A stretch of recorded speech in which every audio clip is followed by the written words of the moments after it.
Halo, selamat malam Mas Melmel. Saya Didit dari YouTube channel Jack Backpacker.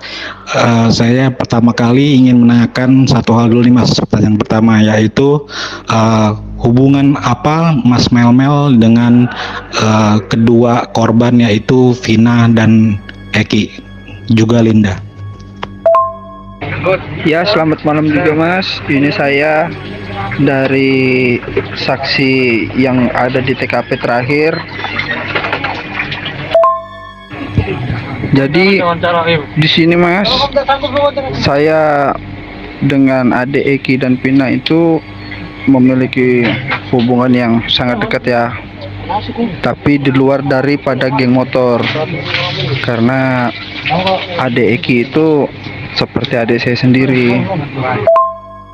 Kalau untuk Linda Mas, itu saya dikenalkan oleh Eki dan Pina. Karena pada malam kejadian itu si Eki nelpon saya bahwa mau menjemput adik Vina. Kalau untuk kenalnya dengan Mbak Linda, ya udah lama sih Mas.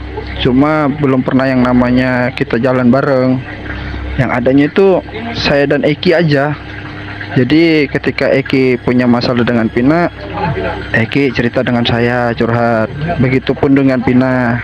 Jika dia punya masalah dengan Eki, dia juga curhat sama saya. Jadi ibaratnya itu saya kan paling tertua. Nah, ibarat itu saya paling tertua. Jadi saya kalau ada apa-apa mereka itu dia itu memberitahu. Oke Mas, bisa diceritakan nggak kronologisnya dari versi Mas Melmel ini pada saat malam kejadian Vina dan Eki dibunuh? Jadi di sorenya itu Eki nelpon, Kang ada kegiatan nggak nanti malam? Kalau nggak ada kegiatan, nih aku mau cerita nih, ada masalah dengan Egi, bisa nggak diselesaikan? Tapi saya nggak tahu Mas itu masalah apa. Ya saya pikirkan biasalah anak-anak muda, paling nanti juga teguran lagi. Saya berpikir seperti itu kan. Oh ya sudah dek, nanti malam kita janjian di mana? Saya bilang gitu kan. Ya udah nanti Akang saya telepon lah, dia bilang begitu. Nah setelah itu Mas, malamnya ini sekitar jam setengah 8 itu saya telepon ini si Eki, dek, jadi nggak kita ini malam jalan? Kalau kamu mau jalan bawa Pina, ya bawa juga dong Linda. Masa Akang sendiri? Tuh guyonan saya kan Mas. Oh iya sudah Kang. Nah, Akang kita janjian tempat biasa. Sekalian nanti kita jemput Pina dan Linda. Ya sudah, oke, kita akhirnya meluncur lah. Saya ini kan ketemu dengan si Eki ini. Akhirnya sudah ketemu, kita jemput si Pina dan Linda. Kita sempat jalan-jalan ini. Di alun-alun itu sempat jalan muter-muter. Setelah muter-muter itu kami sempat beli apa ini namanya, minuman lah. Nah ya, dek, kita beli minuman dulu lah, mampir. Nah, akhirnya kita ini mampir beli minuman. Jadi setelah kami mampir beli minuman itu, di situ Pina sempat gelisah tuh. Kang, biar Pina goncengan sama Akang aja lah pulangnya, biar si Linda sama Eki. Tapi mereka berdua kan berdebat, oh kenapa begitu, kan awalnya kita berdua katanya. Nah itu terus saya bilang udah nggak usah ribut, sembarang aja yang mana mau ikut. Saya bilang begitu sama si adik Eki kan. Nah dalam itu ada beberapa motor itu lewat gitu, dia lewat dan terakin Eki. Nah si Eki ini ngomong, Kang, itu Kang kawan-kawannya si Egi dong gitu. Tapi saya kan nggak kenal sama si Egi yang mana posisinya saat itu. Jadi nggak apa-apa dek, kita lanjut aja. Wah itu si Linda ini memang dari awal itu memang sudah ngetik HP terus di atas motor, itu memang sudah ngetik HP terus, entah siapa yang dihubungin. Nah itu ya kita lanjut aja jalan ini. Setelah lanjut jalan ini, pas motor sudah lewat kan, yang tadi tuh saya bilang kawan-kawannya Egi sudah lewat itu, si Egi ngomong, ya nggak apa-apa dek, aman aja. itu kami lanjut. Jadi akhirnya nih kami lanjut nih mas jalan. Rencana schedule-nya kan memang masih mau jalan-jalan ya. Karena berhubung kami sudah jalan itu, kita tuh ngelewatin tongkrongan, kayak nggak salah itu tongkrongan anak motor. Cuma saya nggak tahu lah anak motor dari mana kan, karena kan saya di luar daripada geng motor. Itu si si Pina ngomong ke Linda, bilang Pina, kita pulang aja yuk, udah mau malam juga sudah nih, udah mau jam 11, dia bilang begitu. Ya akhirnya saya bilang, iya ya tuh Neng, kita pulang, saya bilang begitu kan. Tuh kita pulang. Di jalan perjalanan pulang ini saya sudah ngomong sama si Eki, Dek, nanti singgah dulu beli bensin ya, soalnya bensinnya Akang mau habis nih. Jadi akhirnya kami singgah nih. Yang singgah itu saya sama Linda. Si Eki sama Pina ini lanjut terus. Loh, saya bilang kenapa itu kok Eki jalan terus? Tak suruh si Linda hubungin si Eki. Saya bilang coba hubungin Eki itu, telepon. Jangan dulu pulang sebelum kita datang. Saya pikirkan sudah mereka ini menuju rumahnya Pina toh. Jadi maksud saya itu nunggu di rumah Pina. Maksud saya kalau memang dia sudah duluan sampai. Jadi iya Kang, udah saya telepon nih katanya gitu. Udah saya chat katanya. Nggak diangkat nih saya telepon, mungkin masih dalam perjalanan. Oh ya sudah, kalau gitu kamu chat aja si Eki atau si Pina, bilangin nanti kalau sudah sampai di rumah jangan langsung pulang duluan, tunggu Akang gitu baru pulang sama-sama. Ya jadi akhirnya pulanglah saya ini mas.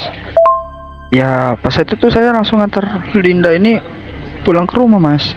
Nah pulang ke rumah, setelah sampai di rumah saya tanya lagi loh, kok si Eki sama Pina kok belum sampai ya? Coba ditelepon, saya telepon nggak diangkat, berapa kali saya telepon nggak diangkat. Linda ini langsung masuk. Setelah dia masuk rumah, saya putar balik tuh, putar balik. Saya keluar, sudah jalan raya itu saya putar-putar nih cari kemana nih si Eki nih, kok nggak diangkat-angkat nih, perasaan gak enak. Akhirnya saya ketemu tuh sama temennya si Eki. Dia bilang begini, Kang, susul si Eki ke jembatan play apa itu. Dia bilang susul Eki di jembatan apa, dia bilang malam itu. Dia bilang si Eki sama kawan-kawannya itu mau berantem tuh, mau kasih pelajaran ke Eki itu. Nah, akhirnya saya nih panik kan, langsung lah saya nih langsung meluncur ke lokasi tuh. Sebelum sampai di jembatan itu saya itu melewati ini SMP 11.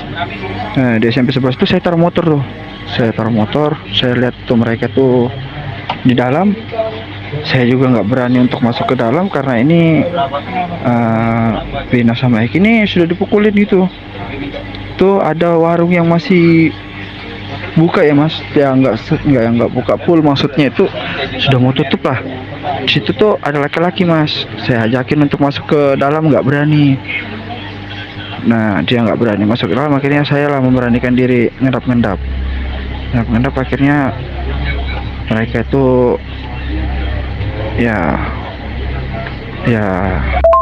mas. Jadi pas setelah saya sudah ngendap, saya ngelihat itu penyiksaan di 11 orang itu mas, semuanya tuh ya itu Pina itu mas. Saya mau maju tapi saya nggak berani, apa nanti saya jadi yang ketiganya, saya bilang begitu kan. Ya, kalau si Eki di lokasi itu juga sudah nggak bisa ditolong. Jadi setelah Pina selesai digituin, mereka bawa ke jembatan itu. Nah di situ mereka taruh Eki dan Pina ya. Setelah mereka pergi tuh, saya ngampirin. Saya sempat tuh megang si pertama tuh, saya megang Eki ya. Di situ memang sepi betul lah mas. Akhirnya saya tuh megang Eki, saya periksa Eki, nggak ada, memang sudah pergerakan. Jadi saya pindah ke Pina.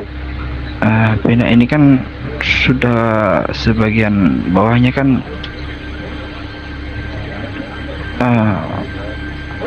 jadi saya yang terakhir nutupin si Pina pakai baju TC itu. Saya yang nutupin terakhir itu. Tuh Pina masih ngerespon saya tuh. Pina masih bernapas, masih ibaratnya membuka mata lah. Saya sempat bilang, maaf Neng, Akang terlambat datangnya. Dia cuma mengeluarkan air mata gitu ya Mas. Dia cuma mengeluarkan air mata, ingin ngasih tahu tuh ada yang mau disampaikan ke saya, tapi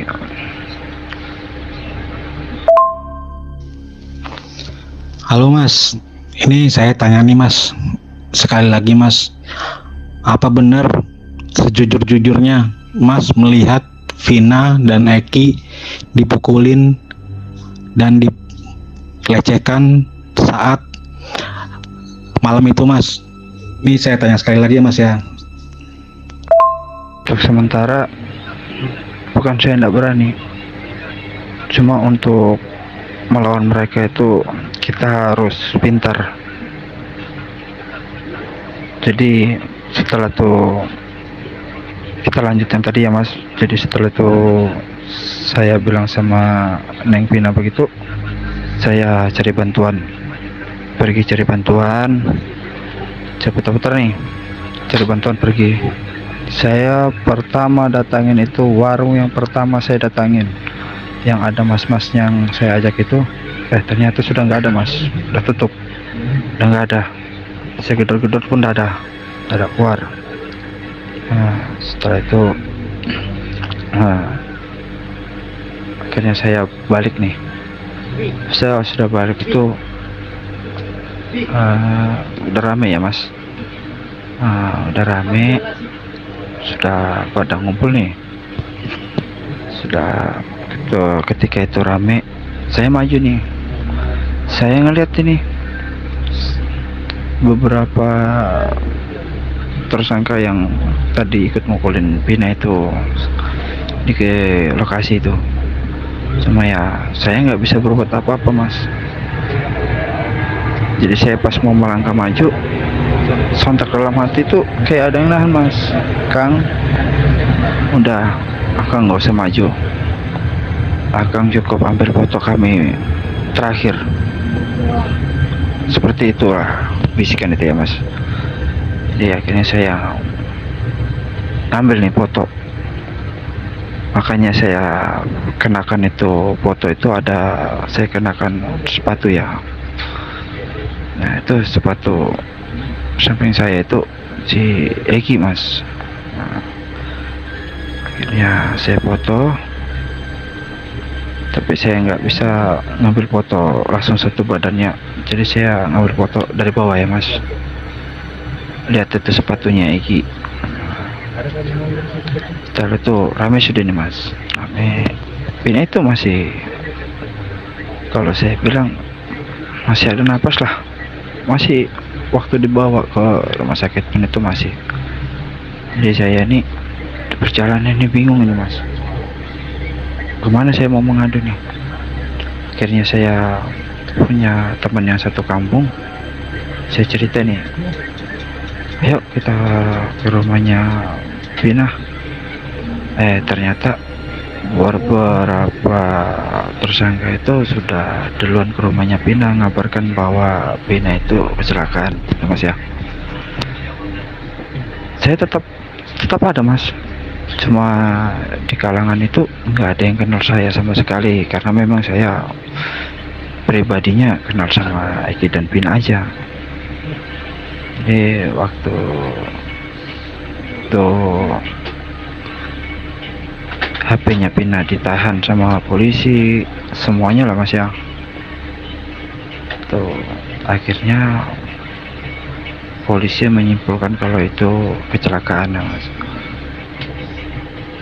Karena berhubung polisi sudah menyimpulkan itu kecelakaan, hasil visum pun juga tidak jelas. Dan itu pertama awalnya itu hasil visum itu yang terdengar oleh saya, yang nempel di kemaluannya almarhum adalah spermanya Eki ya. Itu yang saya tahu pertama, Mas. Jadi saya bingung, kok bisa ya rumah sakit nggak tahu hasil otopsinya. Seharusnya kan di situ kan ada sperma mereka. Kenapa itu tidak keluar, Mas? Itu pertama. Yang kedua tuh mereka bilang Eki meninggal karena terakhir ditusuk ya. Eki itu dipukul pakai balok, terus dipukul pakai batu. Begitupun juga Pina ya, Mas. Pina itu disiksa habis-habisan itu. Kalau si Pinanya, kalau untuk Pina memang disiksa habis-habisan tuh. Jadi saat itu mental saya betul-betul dihajar itu. Mental saya betul-betul dihajar habis-habisan sampai saya bingung nih. Akhirnya ada inisiatif saya ya.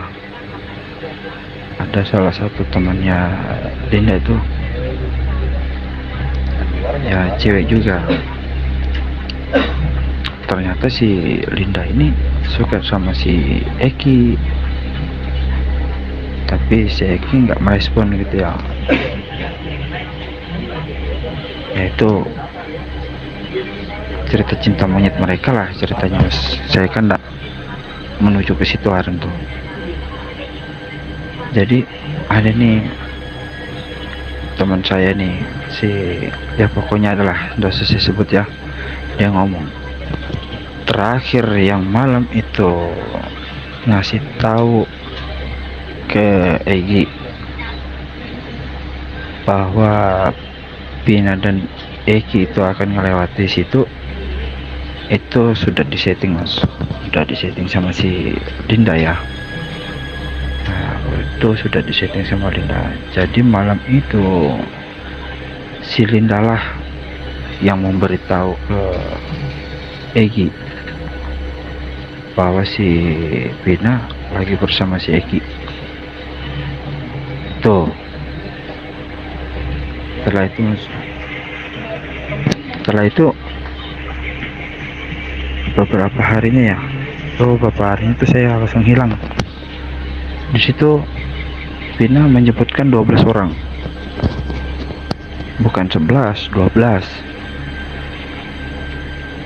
Kenapa Pina menyebutkan 12?